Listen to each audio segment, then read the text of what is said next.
Hello, brothers and sisters. This is me again, Franklin Jones. I'm the author of The Black Matrix, and I want to take a little time to talk to you a little bit.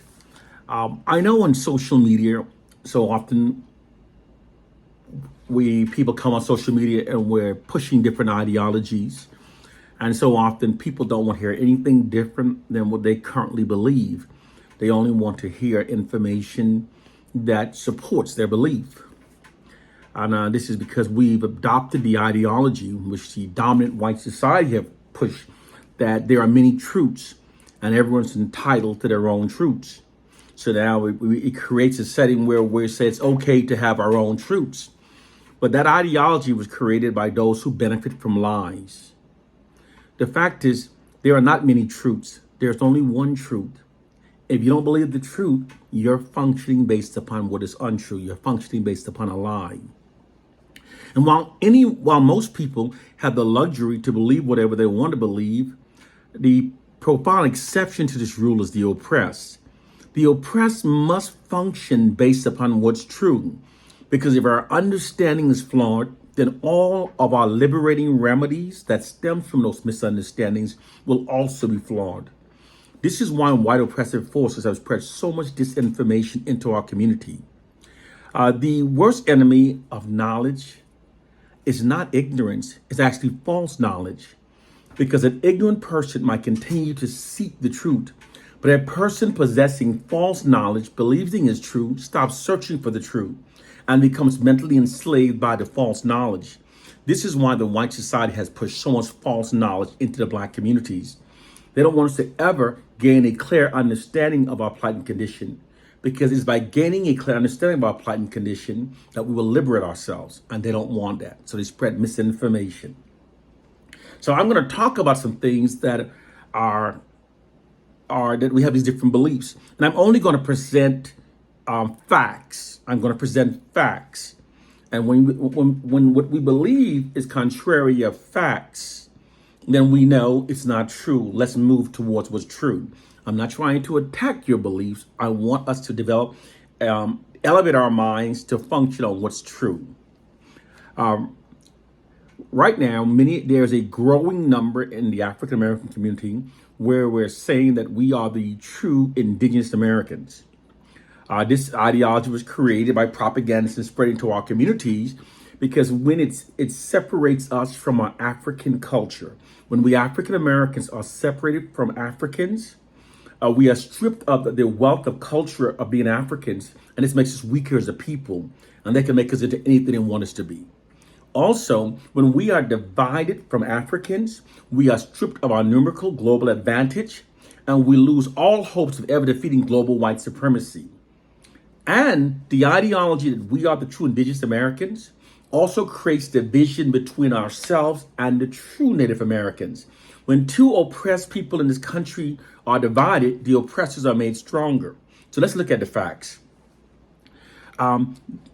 Countless millions of African Americans have taken DNA analysis, and those DNA analysis has all confirmed our African identity. Also, and the remains that have been found of the indigenous Americans, when they perform DNA analysis on those bones, those 500-year-old bones, those 800-year-old bones, they do not match we African Americans. Their DNA match those who are consistently, we know, to be Native Americans throughout the Americas. The DNA does not match ours, and our DNA confirms that we are from Africa. The ideology that we are the indigenous American creates division between ourselves and the indigenous Americans, and it separates from Africa, therefore making the system of white supremacy stronger. I just laid out the facts. We don't match to the bodies found. Our DNA match Africa. Let's move towards what the fact says. The other thing, many of us, the ideology that we made the N-word ours and using it empowers us. That is an idiotic ideology. We African Americans did not make the N-word ours. There's no one can prove that. We were socially engineered to call ourselves niggers through media social engineering. They started hiring actors to play in these movies during the black exploitation film, and they call themselves niggas, bitches, and hoes. We as black people flocked to those movies because before then we hadn't seen black people in starring roles. So now we got to see black people in the leading roles, but they were calling themselves niggas, bitches, and we adopted it. A group's identity is shaped by how they see themselves depicted in the media. People become those media depictions of themselves that they accept as being their reality. Therefore, those who control the people's media images are able to control their culture. They started with black exploitation films, then they started with the hip hop industry. Our culture is being steered through media social engineering because we don't control our image. Our enemies do. It is our enemies who are telling us how black people are supposed to act and dress. It's our enemies who are telling us, and we're imitating our enemies' depiction of us. We black people, we become those derogatory media depictions of ourselves that we accept as being our reality. The word nigger does not empower us. To subdue a group of people, you must subdue their alpha males. These alpha males are the ones that are wired to protect their communities. Okay. Now, by socializing African American men to call ourselves niggers, it has an effect upon us. Words affect how we function. We function based upon the words we call ourselves. This is why men who call themselves thugs are more likely to engage in a fight than to avoid it. It's why a woman who proclaims herself as a bitch becomes stubbornly unreasonable. When a black man calls himself a nigger, he's now perceiving himself through a fraudulent, inferior identity that makes him less likely to stand up against his oppressors in defense of his communities. And when he perceives his people collectively as being a bunch of niggers, he's less likely to defend those people. These are social sciences, and we have to understand this. The other belief that we have, the belief that the Bible contains the true words of God, okay? The fact that a Bible was written by those who have proved themselves as being the most ungodliest people throughout history disqualifies the Bible from being the true words of God. The fact that the Bible was written by Romans who engaged in massive orgies, pedophilia, incest, and death sports, and they did it even after writing the Bible, disqualifies the Bible from being the true words of God. The way in which the Bible was introduced to Africans disqualifies it. The Spirit of God does not come to a people through rape, torture, enslavement, murder, castration. That's not the way God is brought into a people. We use our common sense.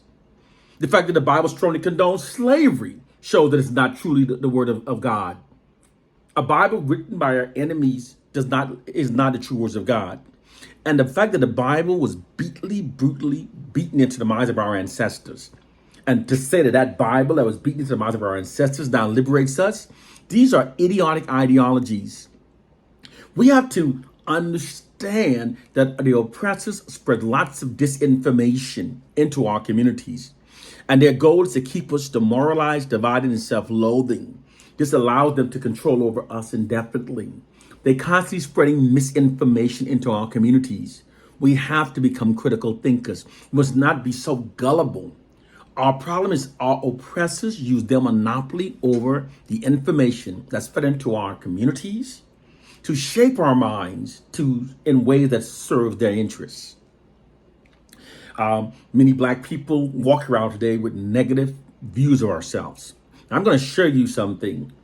In the 1960s, African Americans, we call ourselves brothers and sisters. Today, we call ourselves niggers and bitches. We put together the most unified protest in U.S. history. Today, we are more divided in U.S. history. We went from wearing afros to now wearing weaves. Our culture has been changed 180 degrees. And this was achieved by what's called an ideologies subversion program. This is when the oppressors use their monopoly over information that's spread into our community to shape our minds, to change our cultures in ways that serves their interests. It's a social science. The white society deploys social sciences against us.